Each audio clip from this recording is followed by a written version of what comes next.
After praising Allah subhanahu wa ta'ala, sending salutations on our beloved Rasul, our Master sallallahu alayhi wasallam, I wanted to extend a very heartfelt welcome to the guests of Allah subhanahu wa ta'ala, those that Allah subhanahu wa ta'ala has blessed with the tawfiq to come out in His path to make itikaf. Everyone that is sitting here should be in itikaf.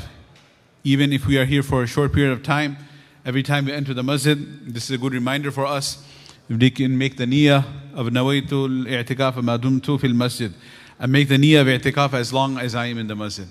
Whether we are here for taraweeh or for a few hours to continue ibadah, or alhamdulillah, the pinnacle is those mashallah brothers who have made the intention to be here for the full 10 days. Inshallah, either we are among those who have made that intention this year or are hoping to do so in the near future. So that should pretty much cover everyone. Either we are, mashallah, doing the 10 days right now, or will be doing in the future. We make that intention. As Allah subhanahu wa ta'ala, when He is describing the Sahaba ridwanullahi alayhim ajma'in, He says there are two groups. فَمِنْهُمْ مَنْ قَضَى نَحْبَهُ وَمِنْهُمْ مَنْ يَنْتَظِرُ. Those who have given the sacrifice of their lives for the sake of Allah, or those who are waiting eagerly for their chance.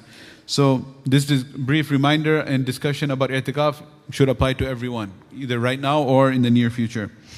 The word i'tikaf, whenever we study anything in the Sharia, we learn about the word. What does it mean in the language? What's the linguistic meaning? What's the literal meaning of it in the dictionary? It's known as al-ma'na al-lughwi. And then what is the meaning of it in the terminology of fiqh, the al-ma'na al-istilahi. So the lughatan, if you look at the word i'tikaf, it comes from al-aqfu wal-uquf, which means to firmly establish oneself and to stay firm on something. So this is very important for us to know what is the meaning of i'tikaf in the dictionary, in the original Arabic language, because there is always going to be a link between the literal meaning and the terminological meaning. Like if salat, for example, in the language, if it means dua, then when we are performing our salah, which is through ada arkan and makhsus, specific arkan that starts with takbir al-tahrimat al-salam, specific type of prayer, salah, we cannot lose sight of the fact that the actual essence of salah is to make dua to Allah subhanahu wa ta'ala. Dua is the mukhul ibadah, it is the essence of all forms of ibadah. If we understand that zakat, okay, this is there's a 2.5% of our wealth, we're giving zakatable wealth after a passage of a lunar year, etc., to someone who is an eligible recipient. There's a meaning of it in the Sharia. But if we go back to the origin of the word, يقول العرب زكى الزرع إذا نما, that zakat is referring to growth, like the crops grow in the language. The word zakat means to grow. And zakat also means purification. And that is how we get the word tazkiyatul qalb, purification of the heart. So when we think about it, when we're giving zakat, if we at a deeper level focus on the fact that subhanallah, this is zakat, since it in the Arabic language, Allah subhanahu wa ta'ala chose this word, it has a meaning of purity and it has a meaning of growth. Allah subhanahu wa ta'ala will purify our wealth. Allah subhanahu wa ta'ala will purify our hearts from the love of wealth.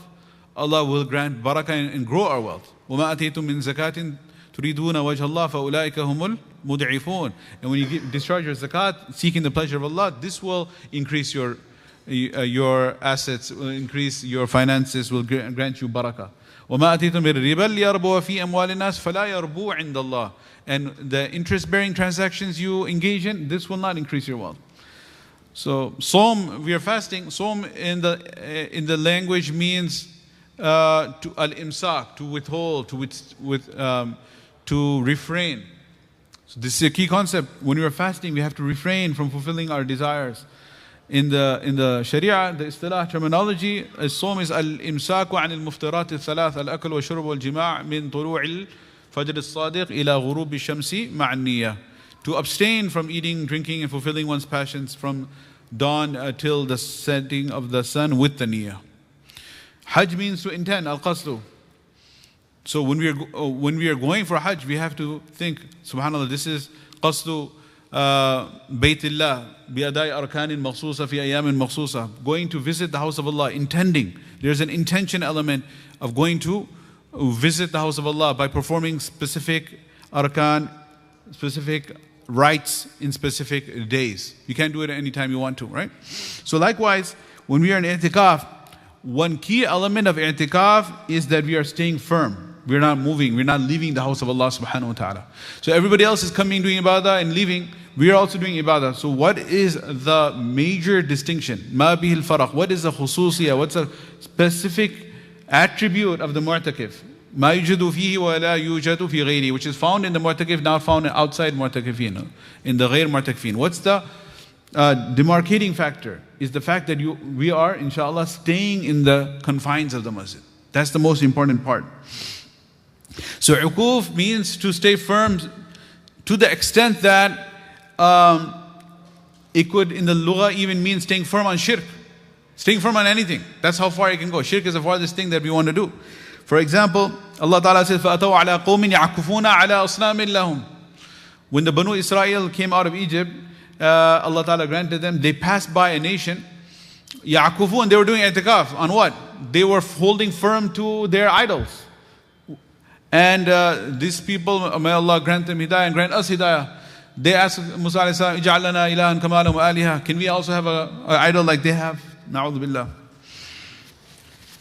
In Hajj, Allah Ta'ala speaks about Hajj in Surah Al-Baqarah. Allah Ta'ala says, وَالْهَدْيِ مَعْكُوفًا أَن يَبْلُغَ مَحِلَّهُ. If a person is bringing his animal to sacrifice and then there is a roadblock like happened in Hudaybiyah and you can't go on to fulfill your Hajj or your Umrah, Al-Hadi, you're bringing the animal, ma'kufan, which is stopped, withheld, it's prevented from reaching the haram. What do you do with the animal? That's the whole masala there, you will sacrifice it. So likewise, we are preventing ourselves, but from leaving the masjid. But in the Sharia, what does i'tikaf mean? هُوَ الْإِقَامَةُ بِنِيَّتِهِ. It is to stay within the boundaries of the masjid by making the niyyah. If someone stays in the masjid, someone has been staying for years in the masjid, we have come to the masjid for Taraweeh, we have been coming for programs, we have been coming for our salawat. But if we never made the intention, مَا دُمْتُ فِي الْمَسْجِدِ, as long as I'm in the masjid, I'm in a state of itikaf, we would miss out the thawab. If somebody is, subhanAllah, staying for 3 days, staying for odd nights, staying for 5 days, I find it hard to imagine somebody can stay 10 nights without making the niyyah. But theoretically, if somebody ends up staying whole 10 nights in 10 days, it doesn't leave the masjid. But if they never made the niyyah that I'm in state of itikaf, their itikaf meter wouldn't start ticking, the clock wouldn't be, they would not have clocked in. Their itikaf would never have begun. Because إِنَّمَا الْأَعْمَالُ بِن نِيَّات. A'mal are based upon intentions. So, to be able to appreciate the importance of niyyah, we have to examine a scenario without a niyyah. Then we'll see this is the difference. So, a person performing salah without niyyah, it's hard to imagine. How can you be performing salah without niyyah? But there are different types of niyyah. One is the niyyah لِتَمِيز بين العادة والعبادة. Between habitually, one person is habitually standing, he's just standing in a line on the buffet, versus a person standing in qiyam. What's the difference? One has niyyah for salah, one doesn't. And one is لِتَمِيز بين العبادة والعبادة. One is a niyyah which differentiates between one form of ibadah and another. Like a person is performing 4 rakat in silent prayer. Is it 4 rakat dhuhr or 4 rakat asr? You'll say, no, you can tell by the time. How about let's take the time factor out? It's qada. He's making up qada because he heard, as we will hear, or if you get to it, that in these nights, instead of if we owe to Allah qada prayers, we are supposed to pray our qada prayers before we do nafal. It's like we owe a debt to somebody and then we are giving charity. We have to pay off those debts first. So if somebody is praying 4 rakat qada, is it dhuhr or asr? And he's praying by itself, it could also be isha. What's the difference? The difference is based on the niyyah. And the niyyah, of course, is the third one, is the difference, tamiz bain al-riya wal-ikhlas. The difference between riya, to show off to others, or ikhlas lillahi ta'ala. What's the difference? The niyyah. One person is intending to show others, one person is performing salah to please Allah subhanahu wa ta'ala. When you're giving money to somebody, is it a gift? It is a hadiyah? It is a nafal sadaqah? It is your farad zakat? What's the difference? It's the niyyah. It's the niyyah when you give it. And if somebody became very emotional and gave a big check and thereafter, he didn't make the niyyah of zakat. And if it was a zakat eligible recipient, can you backtrack it and say, oh, that was zakat? No, because he gave it with the niyyat of sadaqah. Or is it a fidya, is it a kafara? So that's how important niyat is. So we have to have the niyat. وَالْإِقَامَةُ بِنِيَّتِهِ فِي مَسْجِدٍ تُقَامُ فِيهِ الْجَمَاعَةِ. And it must be in a masjid in which the jamaat is established, the salah is performed. We cannot be making itikaf, in our office. Remember when Elon Musk took over Twitter and X became X? He was doing itikaf, right? In the headquarters. And told all the staff, you guys have to do itikaf, bring your beds here, or else I'll fire all of you, as we know, right? I don't want to talk about dunya, I don't know why I gave that example, na'udhu billahi min zalik. I was just trying to say that the itikaf has to be in a masjid. It can't be at X headquarters, or Y, or Z, or anyone else. Okay. تقام فيه الجماعة بالفعل للصلوات الخمس. A place where the 5 prayers are performed. There are different types of masajid. Now, alhamdulillah, most places, all the prayers are performed. But there still could be a place where they perform 5 times daily prayer, but they do not perform Jumu'ah. Like a musalla. So the qawl rajih, the most stronger opinion is, inshallah, even in these places, there are both opinions, just to mention in case you read something or hear something, that you can only perform itikaf where the Jummah prayer is performed. No, actually, there are many strong fatwa as well that indicate that it could be performed in such place as musalla, where 5 times daily prayer is performed, even if they do not perform Jumu'ah there. So, how it used to be is that every single alley, every single small little street in the Muslim lands, they would have masajid. Because people would be walking to perform the salah 5 times a day. But then in every neighborhood, they would have one jami'. And the jami', which became in Urdu Jamia Masjid, or Masjid, right? In Arabic is jami', is that place where everyone would come once a week. The whole community would pray the Jum'ah there. In the small little masjids, they would not have Jum'ah.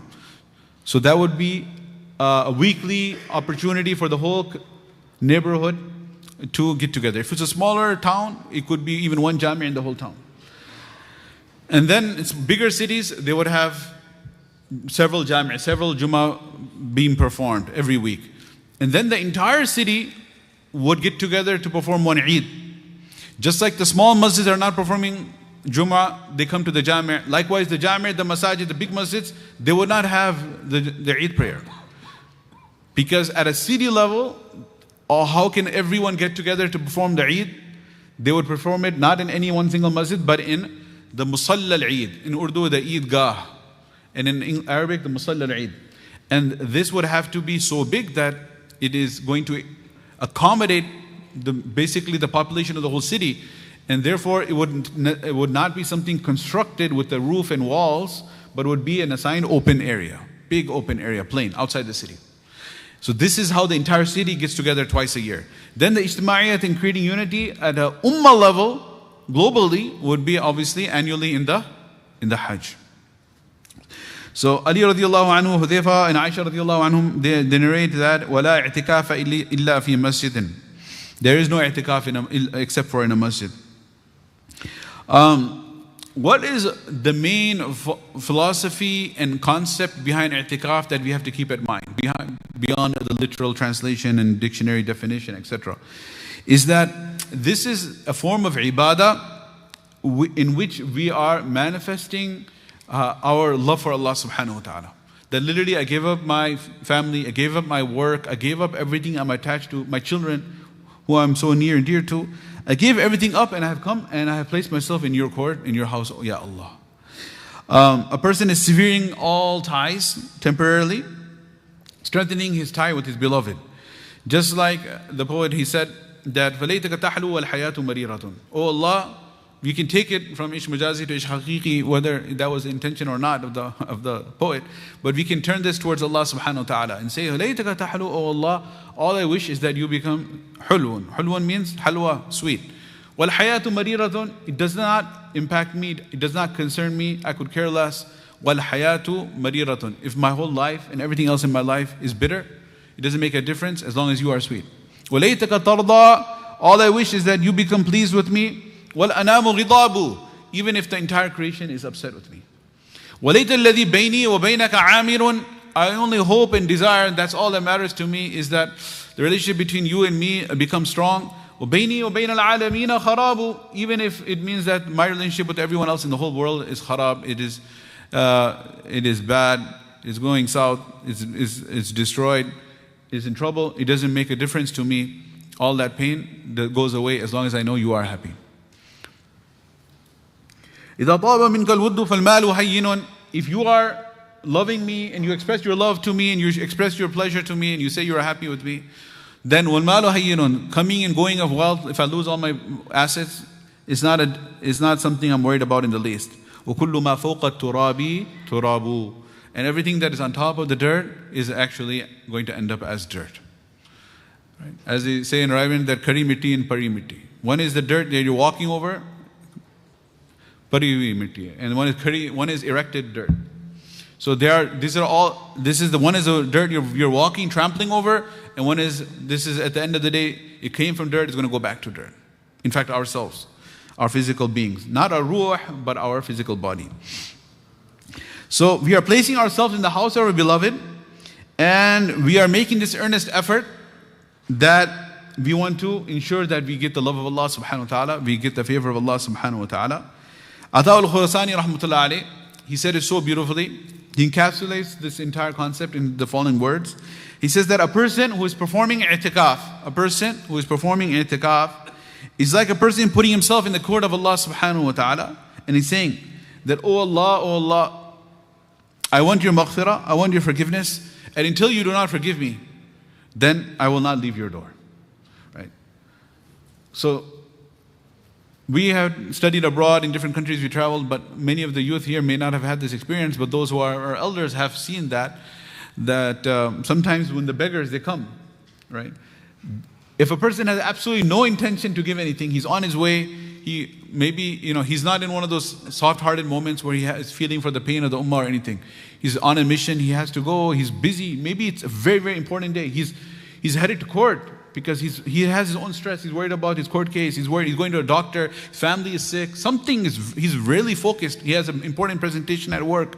But when the beggars would grab you in the street, and the way they plead, they beg, whether they're really deserving it or they're professional beggars, irrespective of that part of it, the back end.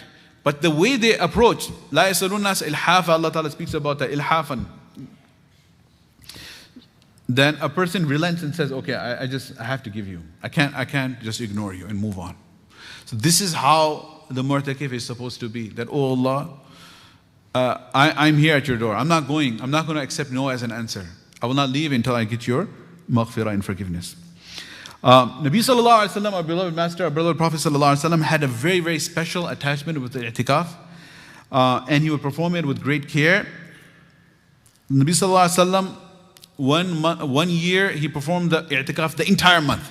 If you think 10 days, wow, I'm platinum level, this is max, that's actually not the case. Nabi sallallahu alaihi wasallam 1 year did itikaf 30 days, as it comes in detail if you get to that hadith, how and why. Then 20 days as well as 10 days. 1 year he did not do itikaf, one single year. Otherwise it would have become like wajib upon the ummah. It's sunnah mu'akkada ala al-kifaya. It is a strongly emphasized sunnah for the entire community, in every community, that itikaf should be done. And when you say ala al-kifaya, means that if nobody is doing itikaf in the masjid, then the entire community would be sinful for missing out on this strongly emphasized sunnah. So when you talk about farad, when you talk about sunnah, there's ayn, al-ayn on every individual, and there's al-kifaya on the entire community. The very simple, basic textbook example that's always given, you may have heard as well, is about salah. There's fard ayn, 5 times a day on every individual. Nobody can pray on your behalf. There's no niyaba in ibadah badaniya. Nobody can substitute for you in a physical form of worship. Yes, in zakat, the husband can pay on behalf of the wife, or perhaps the wife can pay on behalf of the husband. But when it comes to salah, you can't say, okay, I'm tired, son, beta, just pray the isha on my behalf. Nobody can pray on anyone's behalf. Remember, there's no substitution in physical ibadah. There is in financial, like in zakat. When the husband pays on behalf of the wife, or the wife pays on behalf of the husband, or the father pays on behalf of the son, or son pays on behalf of the father, meaning from your own wealth. Like there's so much zakat is due on your father or on your son. You pay from your own wealth on their behalf. It is absolutely permissible as long as the niyyah is there. But in ibadah badani, physical form of ibadah, nobody can pray on behalf of anyone else. Nobody, or fast on behalf of anyone else. Hajj you can. The woman came to Nabi Sallallahu Alaihi Wasallam and said, oh Rasulullah, my father is so old, he cannot sit on a camel. He doesn't have the strength to even hold his body up on a camel. Can I perform Hajj on his behalf? Nabi Sallallahu Alaihi Wasallam said, Hujji anhu, do perform Hajj on his behalf. Substitution is permissible. So, when it comes to Salah, Farad Salah, Ain, and every individual 5 times a day. But when it comes to Kifaya, the example of that is Salatul Janazah. Salatul Janazah.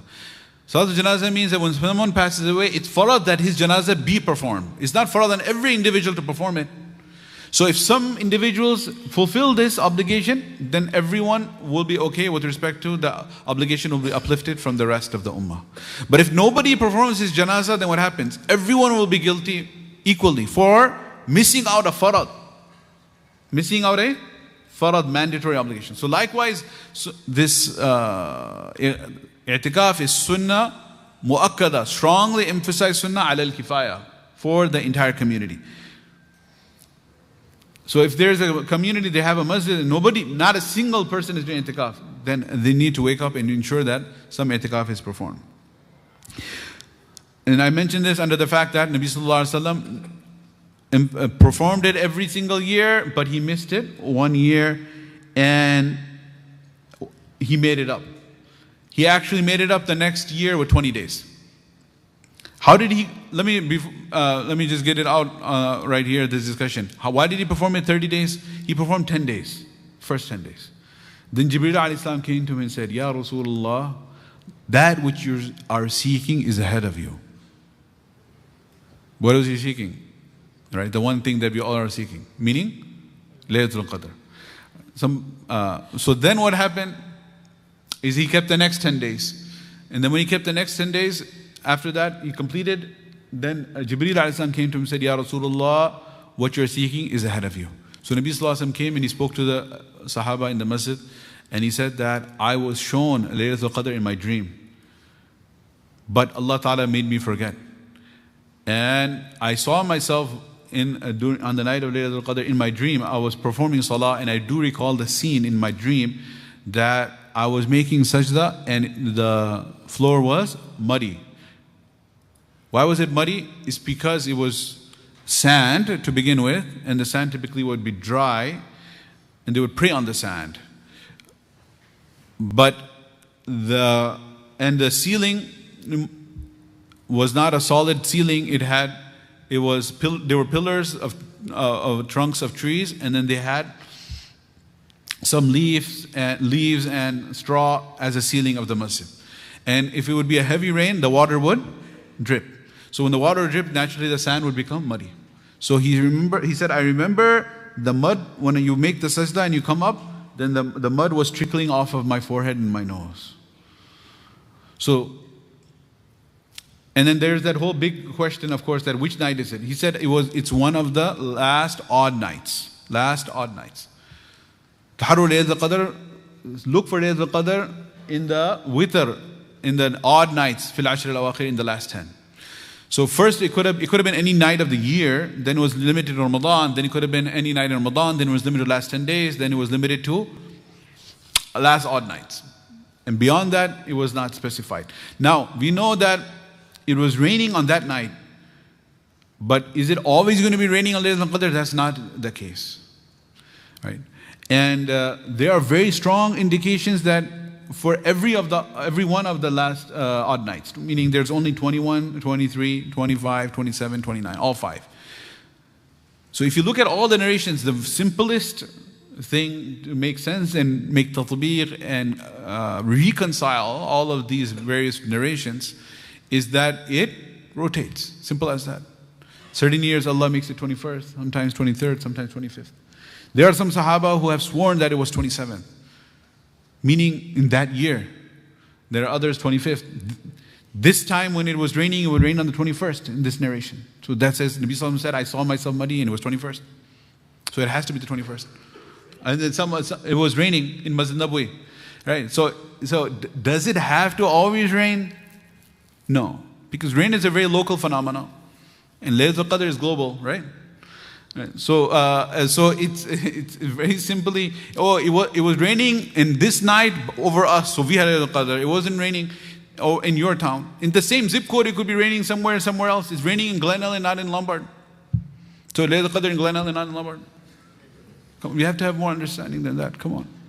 So Roha, what's up? So the thing is, so it is subhanallah, something that rotates, and that's easy. So the best thing is that we worship, it's brought down to 5 nights. Can't we do ibadah on 5 nights? Right?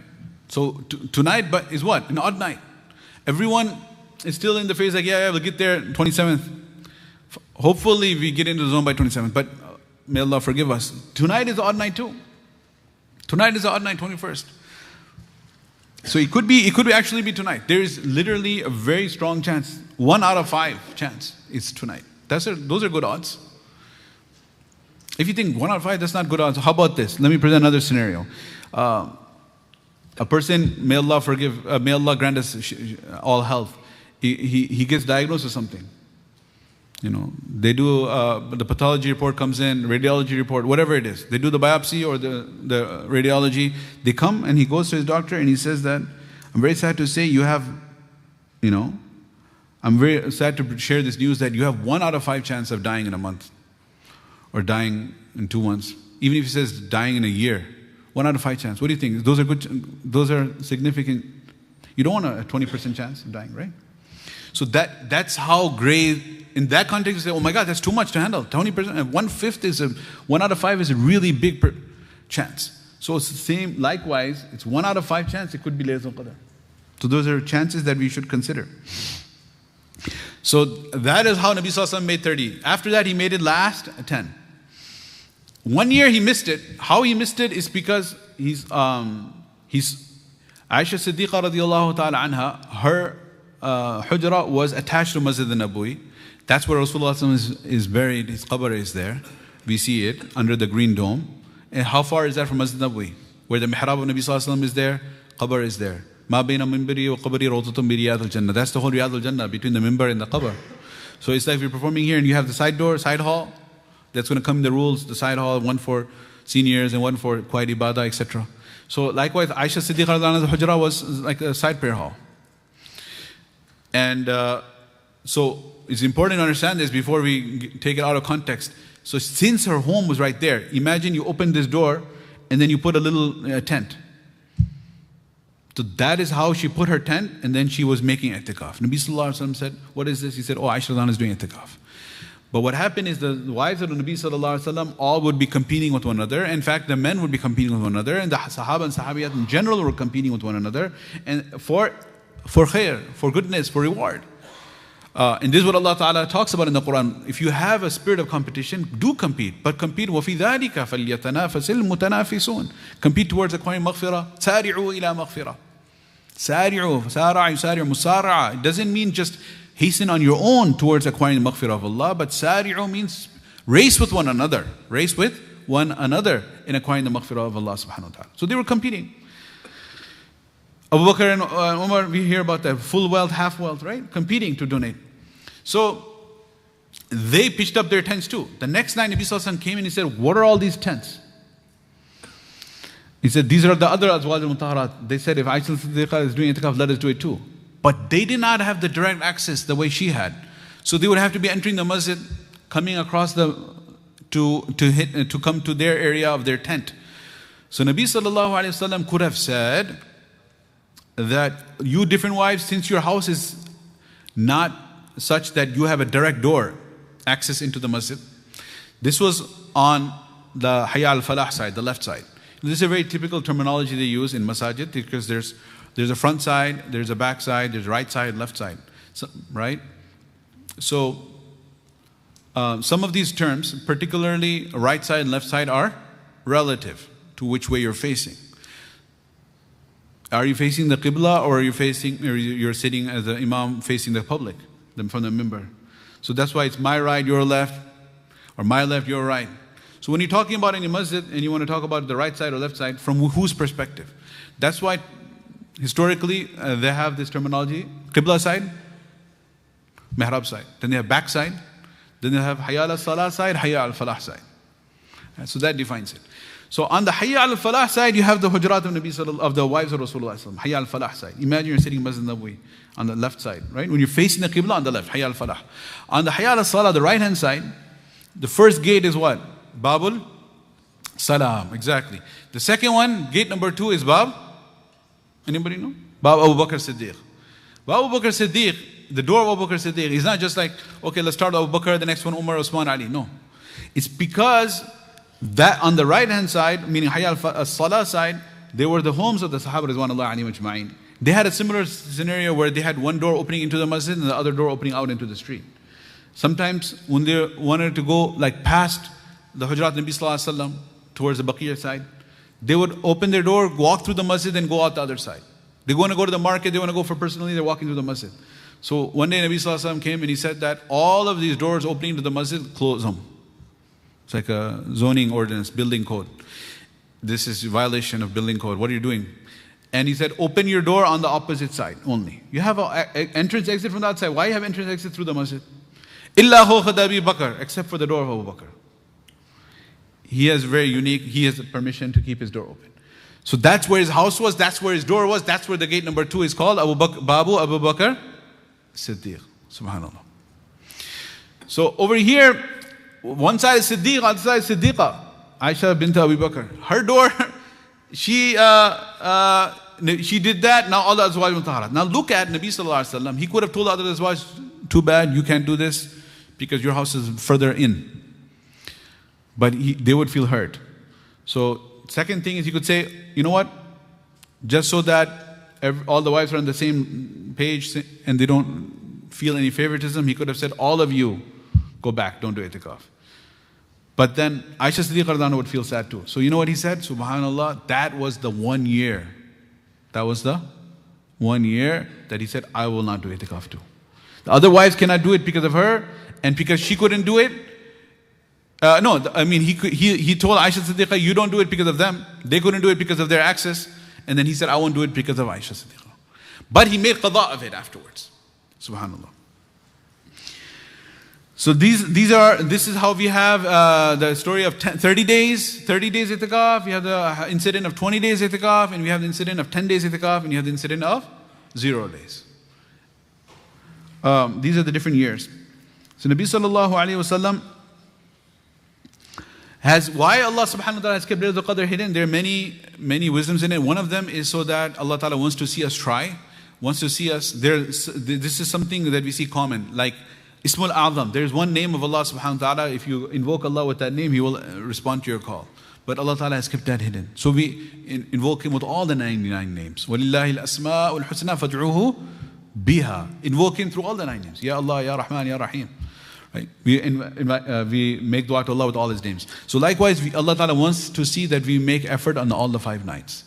And we get more ibadah done. And also, on the flip side, if it was confirmed which one is Laylatul Qadr, there are other individuals in the ummah who are going to waste the nights. Regardless.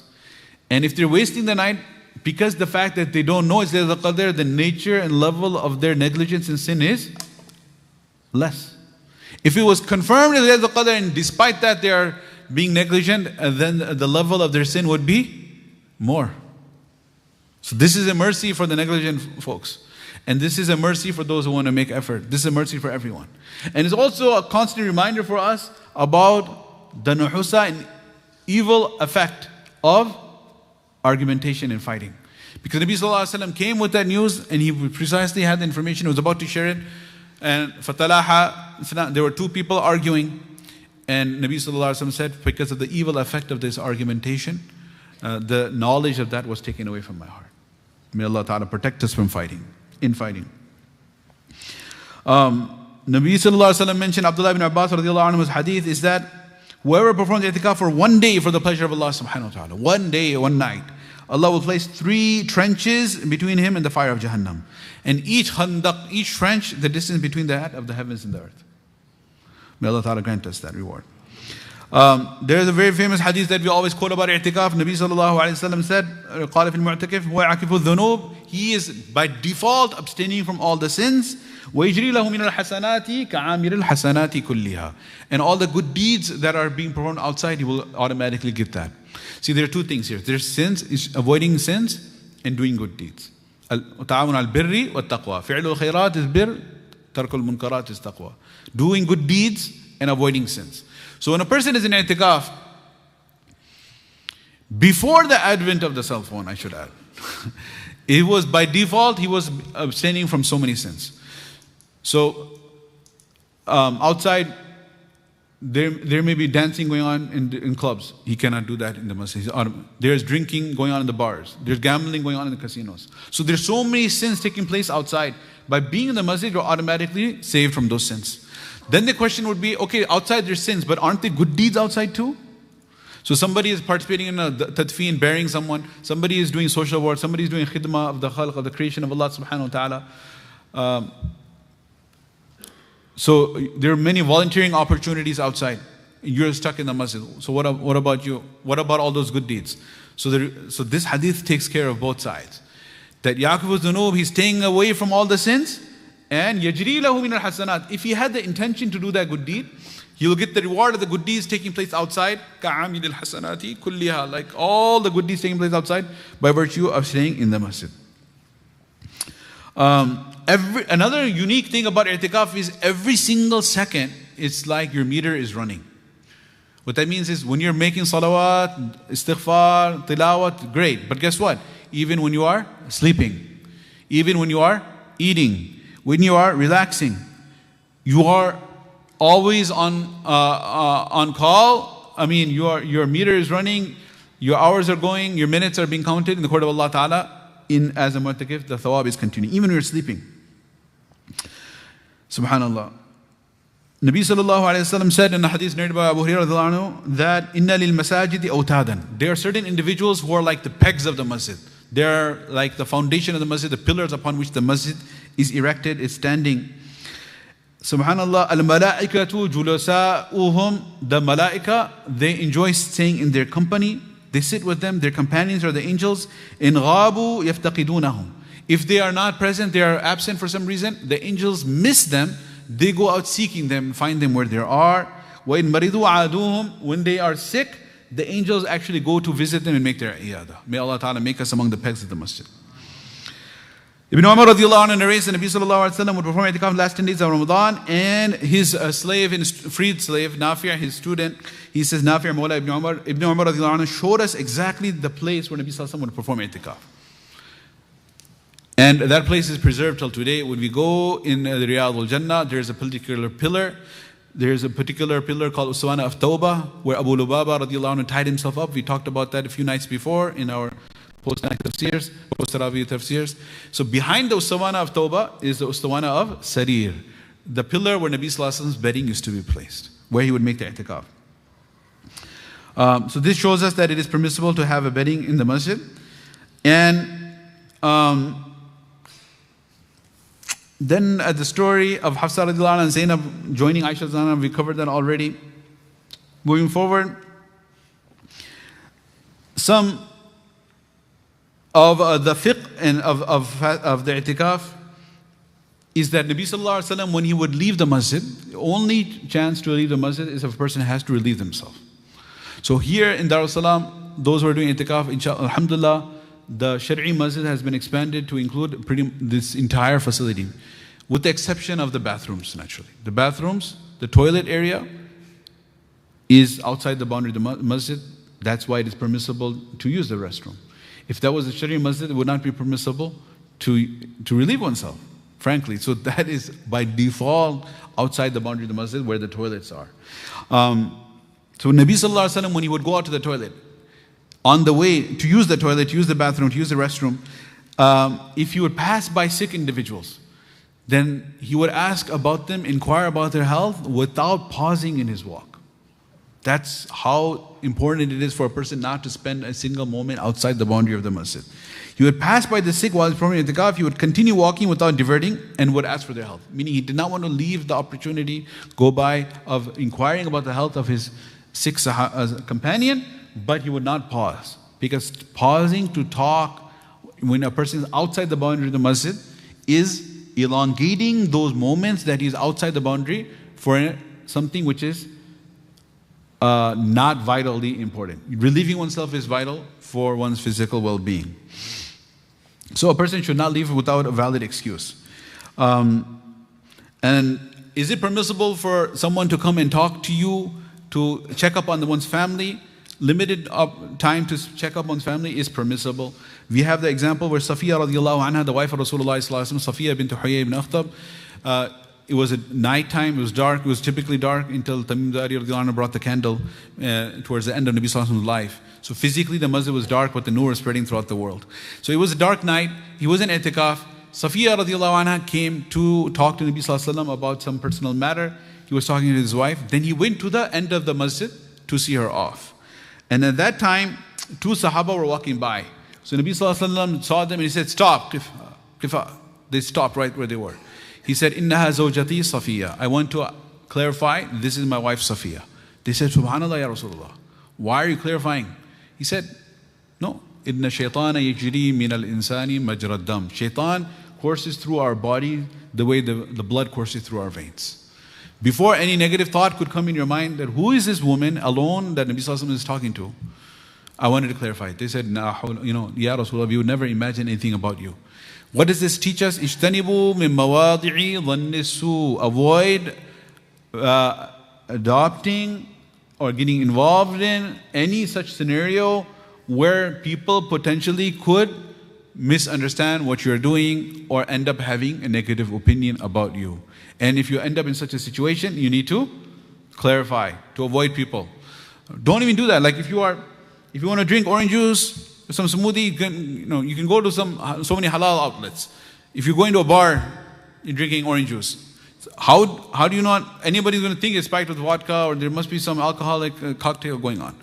So then you say, no, this is asirul burtaqal. This is 100% orange juice, organic. You don't need to go there, right? So avoid such a situation where people will think you are doing something haram. And if you end up in such a situation, you need to clarify it.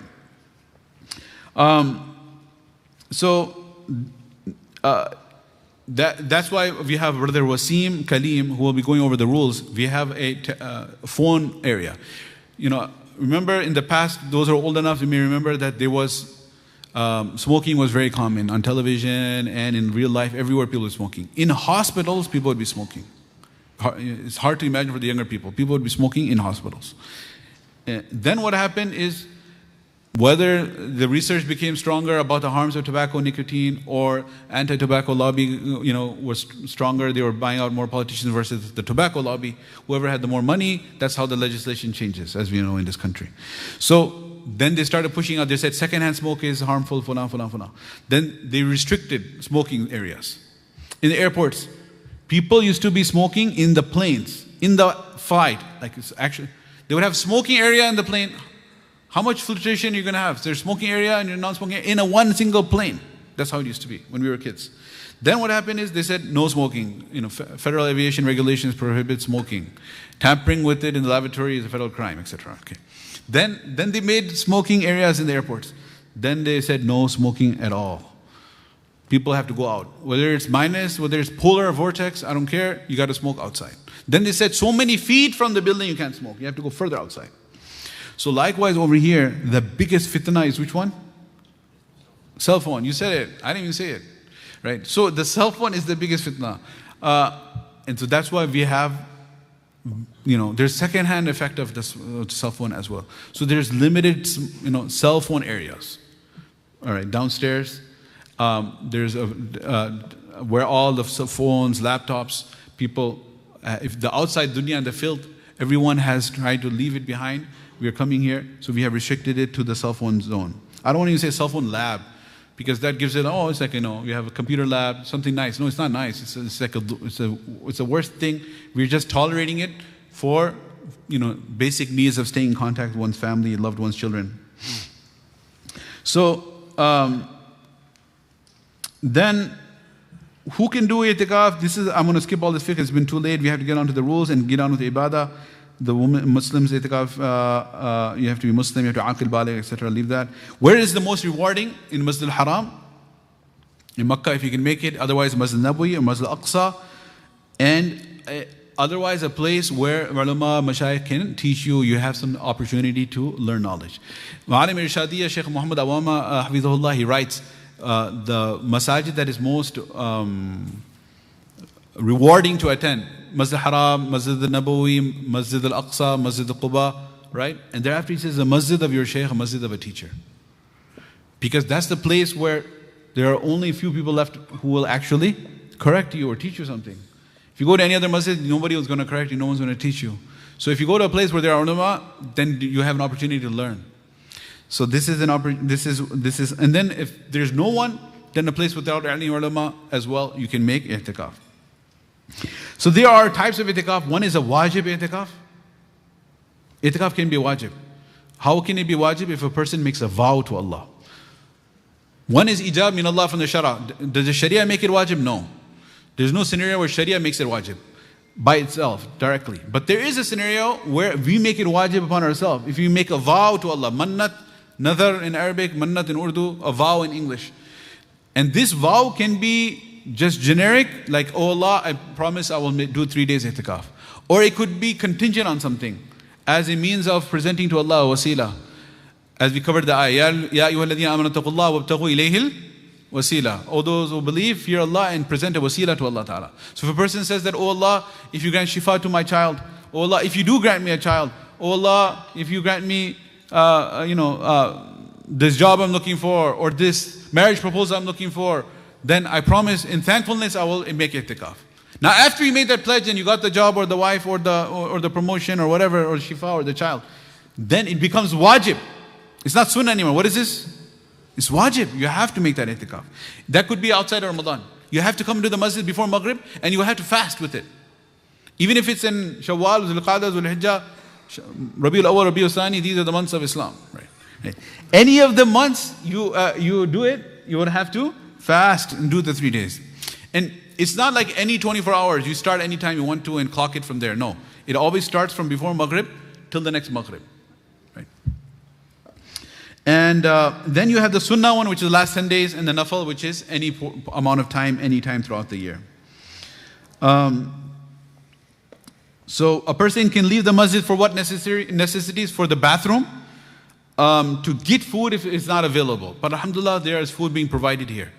If your person is like a lone person doing itikaf in a masjid, there's no provision of food, it is permissible, just like it is permissible for output, input, right? Coming in, going out for physical needs. To eat the food or to go to the bathroom, it's permissible to leave.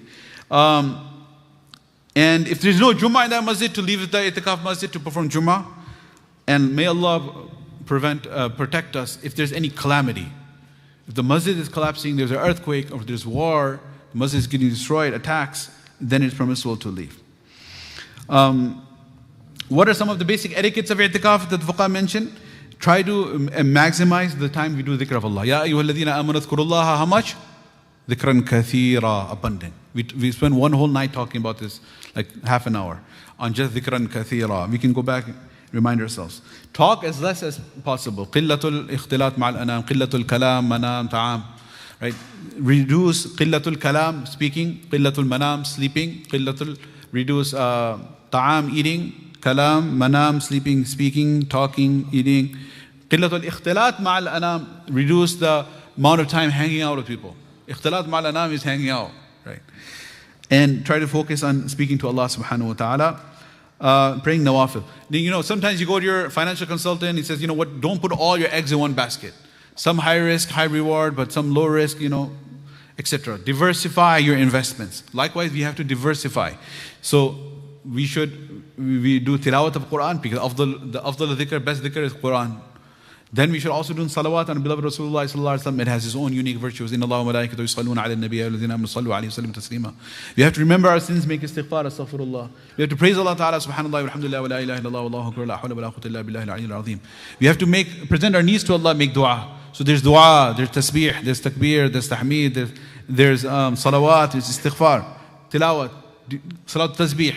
Divide our time between all these beautiful, beautiful things.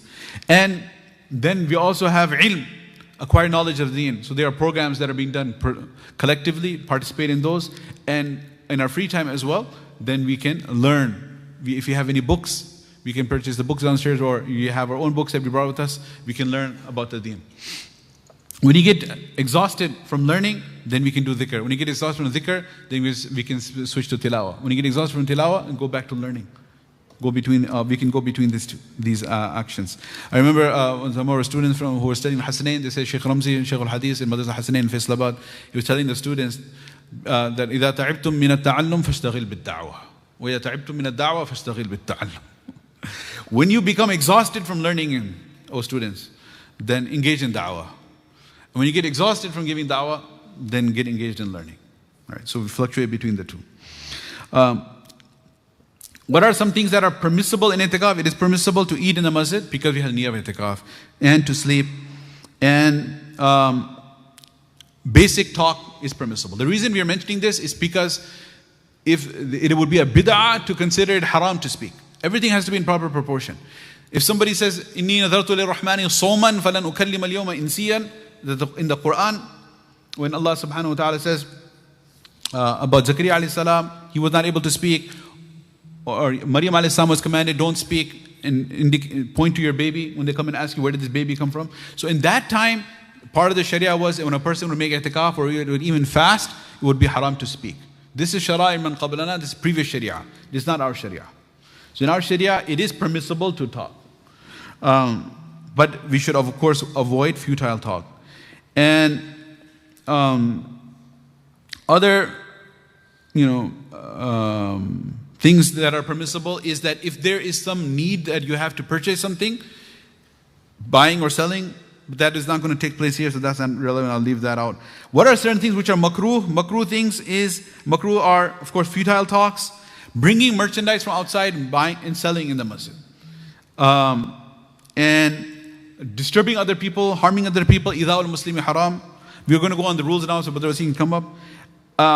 Taking so much space that causes inconvenience to others. These are certain things which are makruh.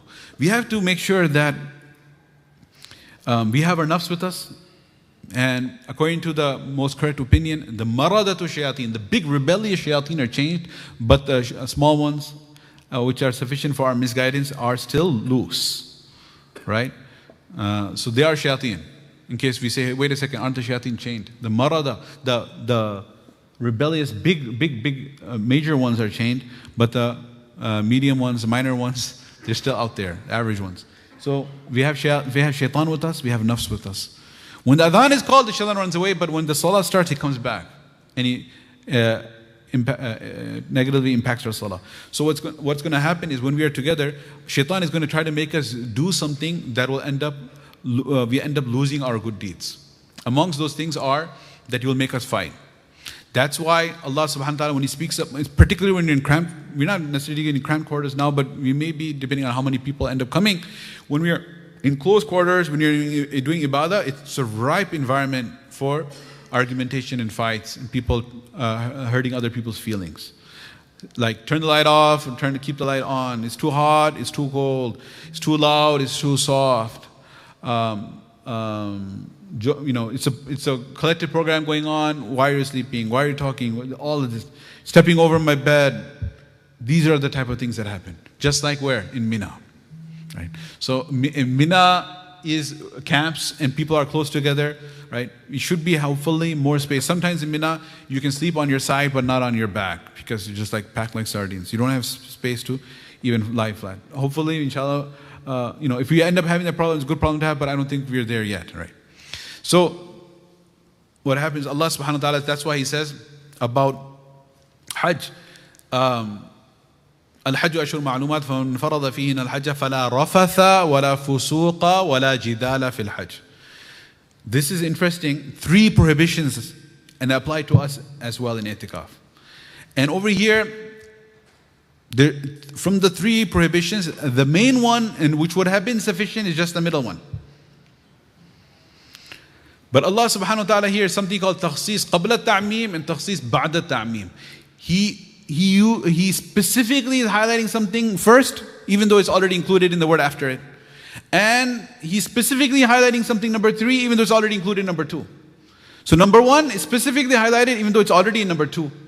And number 3 is specifically highlighted even though it's already in number 2. Everything is in number 2. Number 2 is an all-inclusive term, it's sufficient.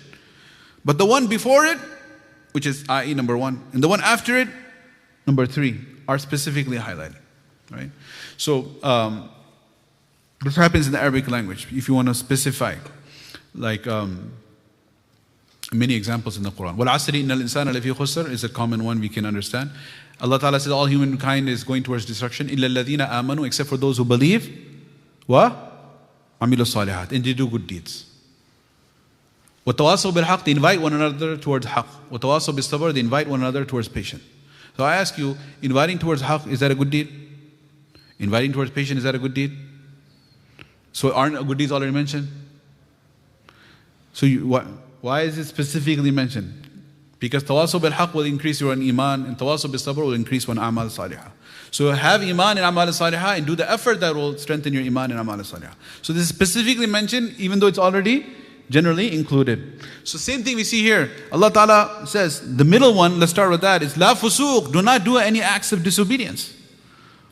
فَلَا رَفَثَ وَلَا فُسُوقَ لَا فُسُوقَ لَا نَفِي الْجِنس. Right, there's no option in Hajj or in itikaf to do sins. Then the first one says فَلَا رَفَثَ, means anything that has to do with obscenities, obscene behavior, which technically in normal relationship with the husband and wife may be permissible. That is haram in itikaf and also haram in ihram. وَلَا تُبَاشِرُوهُنَّ وَأَنْتُمْ عَاكِفُونَ فِي الْمَسَاجِدِ. Do not have any intimate relations with your spouses when you're in itikaf, obviously. So such talk on the phone, such type of texting, such type of discussion among one another, I don't know, na'udhu billahi min dhalik, even in ihram, even in tawaf, even in here, there's no time to make lewd, obscene jokes, right? This is astaghfirullah al-azim. Okay, so even a joke about it is haram. فَلَا رَفَثَ. And then, وَلَا جِذَالَ is the number 3. Fighting. Is fighting a sin? Absolutely. So Allah Ta'ala told us number 2, don't commit sins. But He specifically talks about don't fight, because it's a ripe environment for fighting. People frankly get on each other's nerves. So we have to have sabr, and what else? Sabr and sabr. More sabr. Right? There's 3 rules. Number 1 is to have sabr. Rule number 2 is to have more sabr. And rule number 3 is to have more sabr. And just like in real estate, they say location, location, location. Nabi Sallallahu Alaihi Wasallam kana yukarriru thalathan. He would repeat anything important 3 times. After salah, assalamu alaikum wa rahmatullah, assalamu alaikum wa rahmatullah, he used to say astaghfirullah, then astaghfirullah, then astaghfirullah 3 times. So that's what I'm saying. Sabr, sabr, sabr.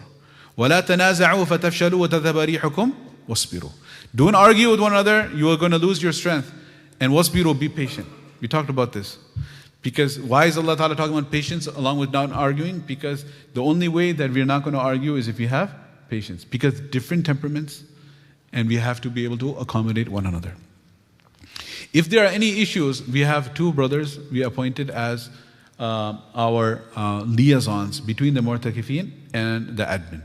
So if you have an issue with something, you don't want to just go and grab myself regarding religious affairs. Brother Yaqub can come forward. He's director of the Masjid operations.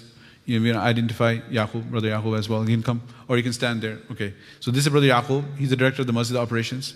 And we have Brother Wasim, right? He's also director of the seminary operations. So these brothers will be there. But we don't want them 100 people, 200 people, going after, coming to them. They may be running. So we have amongst you. Allah subhanahu wa ta'ala, when He sent the prophets, what did He say? لَقَدْ مَنَّ اللَّهُ عَلَى الْمُؤْمِنِينَ إِذْ بَعَثَ فِيهِمْ رَسُولًا مِنْ أَنفُسِهِمْ. He sent a messenger from amongst the people. So from amongst the 10 days mu'takifin who are here with you at all times, we have 2 brothers. Dr. Saif Shah Sahab kahan hai, right? Okay, yeah, there he is, right? So you can stand up, right? He's one brother. Sorry for putting you on the spot. And we have Brother Said Patel Sahab. Where is he? Okay, right here. Right. So they have very graciously agreed to be a liaison. If you have any concern about any matter, and you want to bring it to our attention, talk to them, and they will, we will have communication through them about how we can improve anything right away.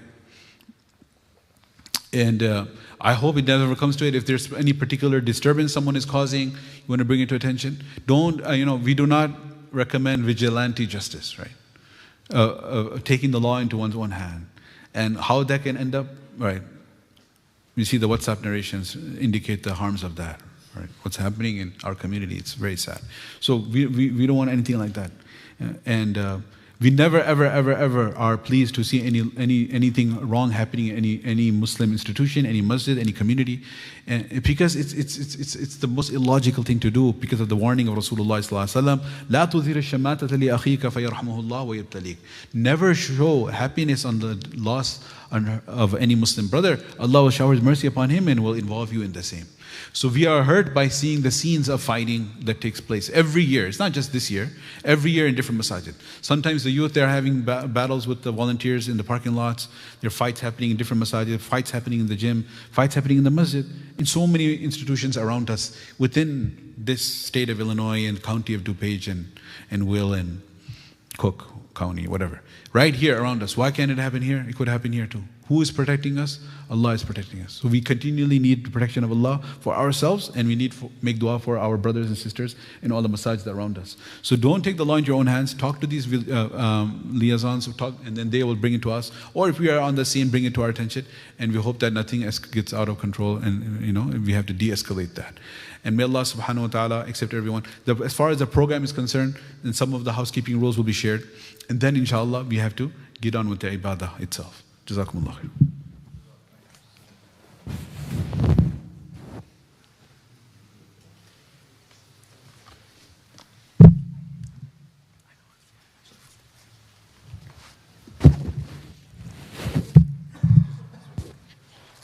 Bismillahirrahmanirrahim. So, alhamdulillah, we'll try going over each rule. We'll try going over the guidelines, the purpose, the maqsad. MashaAllah, Mufti Manhajuddin just kind of went over the benefits of itikaf. But as a masjid, alhamdulillah, we want to foster an environment for everyone to maximize in their spiritual growth during this time. You all have taken the time out, from your personal lives, from your work, from your loved ones, from your comfort of your home, comfort of your bed, to come stay in a completely different place with some strangers. There are some individuals coming from different states. There's some individuals different part of this state as well that are coming specifically for this time. But Allah subhanahu wa ta'ala chose you all to come spend this blissful nights together, inshallah. So with that, like Mufti bin Hajj mentioned, the first thing we're going to need sabr, right? As an institution, as one another, as brothers, we need a lot of patience. And inshallah, with this, we'll be able to move forward. Think of it as the rules, right, of the traffic laws, right? That they're there and they're there, but not every single time there's police officers always there just standing. And that's not the point of these rules, that's not the point of these guidelines, but they're important. That, if the speed limit at 50 miles per hour, you want to follow that 50, right? You want to follow that 50. If you go below, if you go over, there may be somebody that's coming and stopping you. It's not each single car stopping you. Hey man, why are you going over 55? That's it, ticket, gone. Give me your license, right? No, it's not like that. So we want to be able to understand that the idea is that these rules or these guidelines are not made to be strict or, what's going on, where are we? The idea is to make sure everybody has a smooth sailing, everybody has a beneficial time, and everybody, inshallah, is able to maximize. So when we look back to this time, we look back, be like, alhamdulillah, we've really, really benefited. We're able to share our time with our family members, and we're able to change ourselves now and then where we want to be, that inshallah after the 10 nights. So with that, the several guidelines are set in place. This is for all those individuals that are observing the full 10-day itikaf, and also for those observing any itikaf, the nafil itikaf, if you're for a day, if you're for 10 days, 9 days, 8 days, so on and so forth.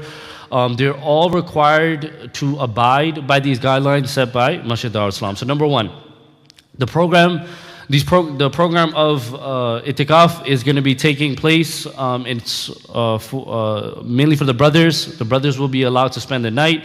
The sister section will close after the tafsir program, typically around 11:30 p.m. and it will open before Fajr, about 30 minutes before Fajr every single day. Overnight stay at the masjid would only be open to men age of 18 or older. Any child younger than 18 will be allowed to attend programs during the day as long as they're accompanied by their father or a guardian. All those attending to perform itikaf are required to register online, which we went over multiple times. Make sure you register, make sure you have your wristbands. It'll come up again, inshallah. Number 3, the programs conducted by Masjid Dar al-Islam during the itikaf have been organized for the benefit of those performing itikaf. So, for the individuals that are coming here for the first time, you've heard there's programs day and night, right? You're looking at a jam-packed day, and we want to be able to push our boundaries to a level that we may not be able to. We're going to be tired, we're going to be sleepy, but the idea is we want to push ourselves for these 10 nights just so we look back at them and be like, alhamdulillah, I was able to accomplish what I needed to, or I wanted to, as a matter of fact. So attendees are strongly encouraged to make a conscious effort to participate in all the programs. So we'll have volunteers walking around reminding you all that, hey, we have a program going on, Mufti Azim, Mufti Minhaj. These programs are happening, please try to attend. We'll try having volunteers doing that. But as a whole, as a community, if you have partners, the individual may be sleeping next to you. You could just encourage each other, right? That, hey, man, let's go sit to the program together. Let's talk about it afterwards, inshallah. If you create this partnership or this brotherhood with one another, it will only encourage you to look out for them and they to look out for you. Attendees should bring their own bedding. I think it's a little bit late for that, but they should be bringing their own bedding, their own personal items, including your toiletries, your clothing, prescription, medication. Please also bring your personal Quran, any Islamic books, tasbih, and notebooks to take notes. We also do have a bookstore, so if anybody did forget that, inshallah, you're able to purchase it later on or throughout the time here. Personal belongings and bedding, right? This is very important, are to be kept nearly in the assigned area. So each specific area has a sign-in sheet, right, where you're going to be staying. And the reason why that's there is just so we know exactly how many individuals are allocated, not a specific slot, but the general area. Now, there's some areas that have a multi-purpose to it. For example, the Masjid basement. The Masjid basement is also used for suhoor and it's also used for the iftari. So you can't leave their bedding there, right? So please make sure you roll it up, you make sure it's in your suitcase or wherever it needs to be, it's in your sleeping bag, and we put it in that storage area. Let's go on to the next point. Number 6, tablets, laptops, computers, and any other similar electronics will not be permitted on the masjid premises during the itikaf program. So a part of the rules that we want to implement this year is to have a no tech policy, right? We want to be able to leave that. Now, if majority of the students that are under 18, for you all, it's actually enforced, inshallah. We should not be seeing you guys on your phone. Make sure that you hand in your phones. Anyone older than that, it's off an honor system. We strongly encourage for you all to deposit your phones. It will be in a safe place. It's in the masjid office that only is permitted by admin. So make sure after this talk, you go take some time and deposit in your phone. There will be a no tech room downstairs by the janazah room, so right by the funeral room, 006. Inshallah, that will be the no tech room. So there's a big sign that says no tech room. If for those individuals that need to use tech, oh man, I gotta see how my mom's doing, mashallah. So you all can take some time over there, but you all just need to find a volunteer who will give you access to that room. So that room is going to be locked majority of the time. But if you all need some time, we could use that. Just like Mufti Ibn Hajj mentioned, right? That we want to have a separated area, that secluded area for that tech. For some individuals that need to check work email, need to check in with family, need to check in with anything per se, that will be the place to do it. We don't want it where they're kind of lingered around, in the main masalla or in the eating area. They're constantly on their phone. Because the last thing we want is to ask somebody, hey, please hand in your phone, or unfortunately, please, we're going to have to ask you to leave. Nobody wants to do that, right? But we want to create this culture, we want to create this environment that's pushing ourselves to let go of maybe distractions or bad habits that we decided to let go of by coming for itikaf. So let's please be mindful of that. So after this, inshallah, Brother Yaqub will be in the office. You all could go inside and hand in your phones. Inshallah, they will be kept safe. And then when you want to come see it, you want to come use it, it's not that it's going to be banned. You get it back after 10 days, like graduation. You could periodically check it throughout the time, inshallah. Masjid Dar Islam aims to cultivate an environment of ibadah, devotion, spiritual growth during the itikaf program. One cuts oneself off entirely from the outside world in order to focus on developing and strengthening one's connections with Allah subhanahu wa ta'ala. So in light of this, once again, the cell phone usage is strongly discouraged during itikaf. Of course, inceptive, emergencies, and all the other things that I mentioned previously. Attendees should ensure they are dressed appropriately and are properly covered at all times, including when they are sleeping. I know some of us get a little bit too comfortable when we sleep. Let's please be mindful of not getting too comfortable. And also when you're walking around, maybe going to the bathroom, or if you have to take a fard ghusl, please be mindful of where you are. Please make sure you're properly covered. Which goes on to the next point. Hopefully I don't need to elaborate more on that, inshallah. Masjid Dar Islam will provide iftar and dinner and suhoor free of cost of all performing itikaf. However, attendees are welcome to contribute to cover overhead cost of the food. The estimated cost per person is $15 a day for those individuals who have paid. Jazakullahu Khairan. For those who haven't, you will have the opportunity of doing so. One thing is strongly encouraged as well on the odd nights. Please, even if you're able to donate a single dollar, it's beneficial because it's multiplied by 70 times. Number 10, according to the Sharia, for one sunnah itikaf to be valid, one needs to be in the masjid at all times. Now, I did go over this, but let's go over it one more time. What is the boundary of the masjid? The boundary of the masjid is anywhere that has a roof over it. That means that even though, we could go past the shoe area and there's a roof over the archway entrance. No, you cannot leave the shoe area. The shoe area is that boundary. For you to know, hey, do I see shoes around? Okay, I'm getting close to the boundary. That means I got to come back. I got to reverse. Please do not leave. If you leave, you've invalidated the sunnah itikaf, right? Then inshallah you could make nafil itikaf, right? So, for instance, we need to go outside, maybe catch a breath of air. You cannot do that. You can sit by the window maybe, inshallah, but you cannot leave the premises. The seminary is not a part of the masjid. The courtyard is not a part of the masjid.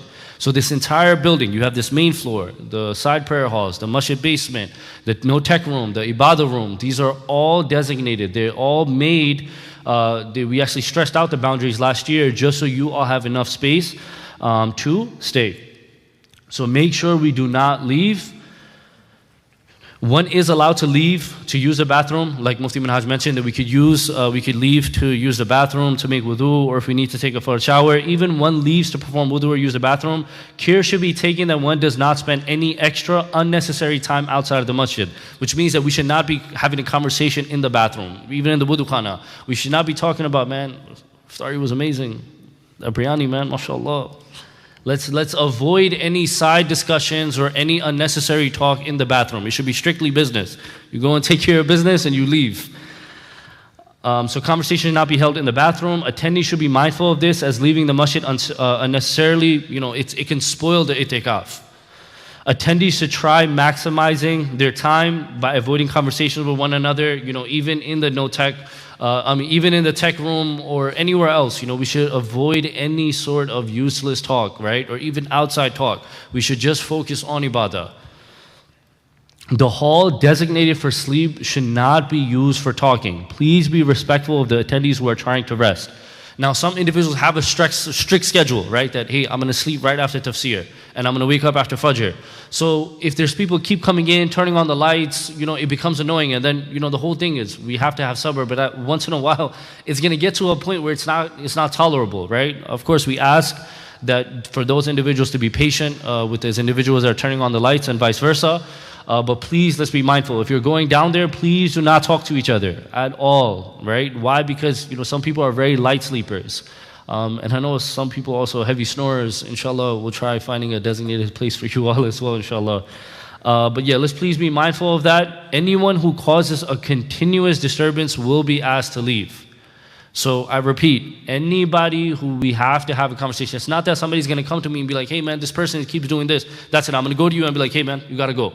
Obviously, we're not going to do that, right? But we'll have a conversation with you. You know, we don't want complaints. We don't want to have these uncomfortable conversations like, hey, man, you're not maximizing your time. You're wasting your time. We don't want to do that. It's very uncomfortable for us as an institution or even as a masjid. We do not want to ask anybody to leave. But at the same time, once again, there are people that are coming from different parts of the state and different parts of the country. They are here to maximize their time. Do not be a distraction for them. There are other individuals that need to be here, that want to be here, so do not be a reason why you're asked to leave, inshallah. Any additional questions, you know, in terms of logistics? You have myself, you have Brother Yaqub, but any issues, you know, that are, you know, regarding spirituality, any situation with fiqh, you know, you have Mufti Minhajuddin, you have Mufti Azimuddin that are available. The goal of these rules, once again, is to provide a comfortable and spiritually uplifting experience for all attendees. Let's keep that in mind. I'm just going to go over all these points one more time. Number one, attendance requires wristbands at all times.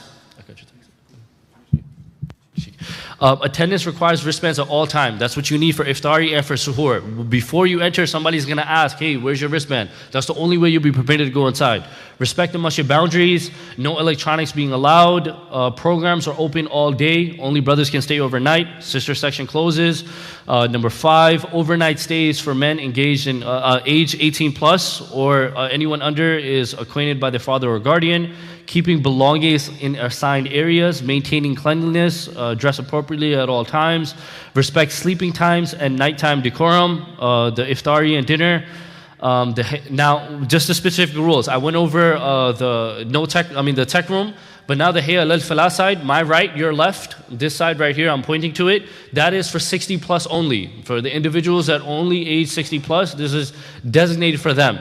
Now to my left side, the hayya al-salah side, this is strictly just the ibadah room. So if you want to do individual ibadah, you want to recite some Quran, you want to take some time from maybe the program, or maybe you're away from rest, that is specifically for ibadah room. You should not be sleeping in that room, there should be no bedding in that room, there should be no useless talk in that room. We're just going to have to ask you to leave if you do that. The youth must behave appropriately. For anybody under the age of 18, right? We are allowing you all because of your parents to come here. However, if you break the boundaries, I myself or Yaqub will be calling your father and having a discussion that, hey, you got to go home, right? It's no nonsense when it comes to that. Why? Because we want to maximize, just like how we want to maximize, everybody else wants to maximize their time as well. Avoid any unnecessary conversations, respect quiet areas designated for sleeping once again. And then, should I go over the next part? Yeah, you mentioned the spaces, right? GG. Should go over the suhoor. Now, there are also still many cars parked in the main parking lot. Now, I know a lot of individuals, mashallah, got dropped off, but there's still a lot. Now, as it's raining right now, maybe tomorrow morning, we could set a time, we could try doing it after Zuhr or maybe Asr. For those individuals parked in the main lot, you could hand your keys over to somebody and we will physically move your cars to the welder's lot and we will come back and hand you your keys. The only reason why we want to do that every single night, like today it's raining, right? Those spots that you all are here, you guys are not walking, those spots can be used for them. So that's why it's very important that starting tomorrow, we make sure that we hand in our keys so we can move the spots, inshallah. Jazakallahu Khair. One last thing, inshallah, is we have, alhamdulillah, along with ibadah, we have an opportunity to do khidmah within the masjid. So suhoor serving starts at 3:30 a.m. The preparation starts at 3 a.m. And we have to wrap up by 4:30 a.m. So we need, among the mu'takifin as well, some volunteers to assist with the following tasks. So dinner cleanup, suhoor setup, and suhoor cleanup, right? 3. So if there are individuals who, along with the ibadah, want to, inshallah, make the intention of participating in some khidmah. Brother Wasim is in the back. You can maybe we can have them stand up right now, raise their hands. Who are they, inshallah? You want to jot them down, inshallah, or meet up with him. Can you move and create a halaqah? Yeah. So whoever they are, can you please join? Or Brother Wasim, you want to come in the corner here for a moment? Just right now, just get I just need 10 brothers.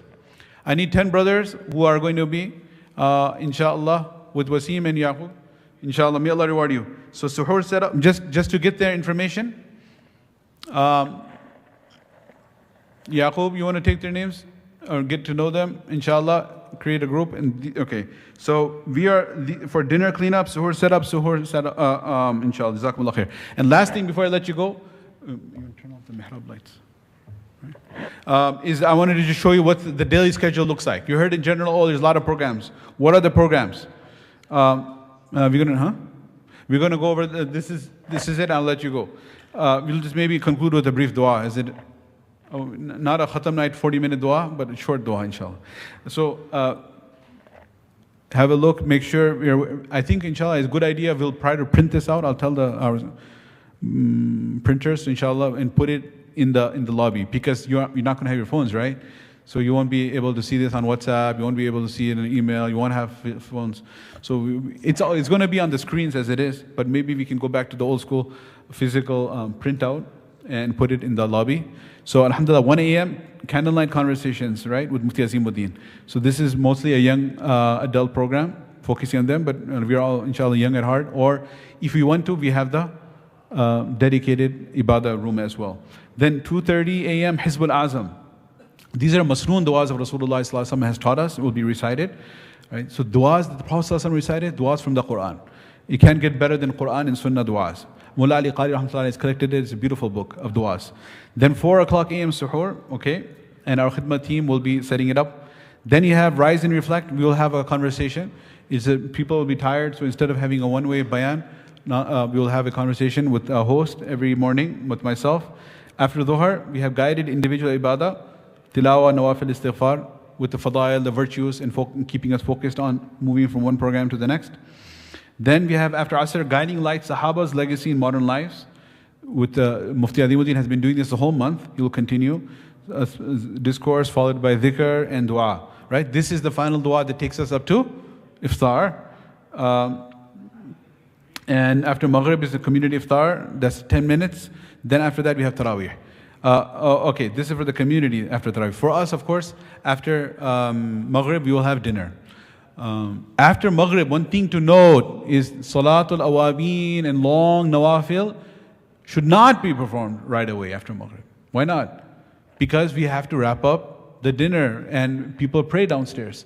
So if you're going to be doing your long Nawafil after Maghrib and then you end up to dinner late, our khidmah team have to pick up.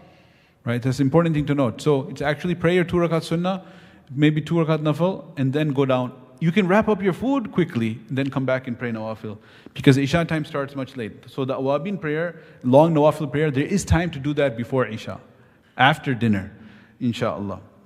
And this is based on your feedback. We created this ibadah zone because there are people who maybe not be wanting to participate in the program because they already have a set tartib. They're reciting 15 juz a day. If you want to do 5 khatams over 10 days. So that if you're at that